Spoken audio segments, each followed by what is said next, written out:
pursue or chase it. Dahil kung hindi niya mararamdaman, wala. Hindi niya magugustuhan yan.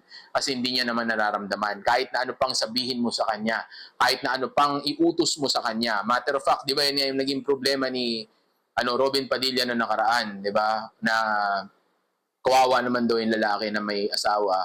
Kasi paano daw kung siya daw nag-iinit, nag-aapoy, inihit daw, di ba? Tapos yung babae ayaw sa kanya, ayaw pumayag.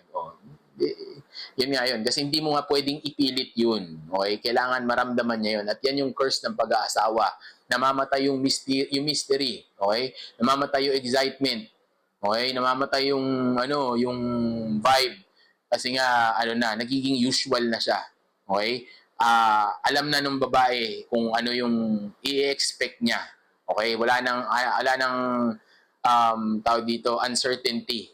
Pinatay na nila yung uncertainty. Dahil magkasama na kayo lagi sa bahay, validated na, pinakasalan mo na. Okay? Kahit i-game mo pa yan ng ganyan, mababa na yung resulta niyan. Kasi kabisado ka na niya. Okay? Hindi mo na siya nagagawang pag-isip.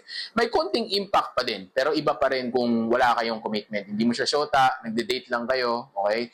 Tapos partners lang kayo, may mga bagay lang na nangyayari sa inyo na hindi pang friend zone, okay? Mas malakas yung impact nun. Mas impactful yun. Mas masaya yung relationship ninyo. Okay? Hindi siya limitado. Hindi katulad nun sa mag-asawa, malungkot na, patay na, dry na. Okay? Kaya dry na siya. Okay?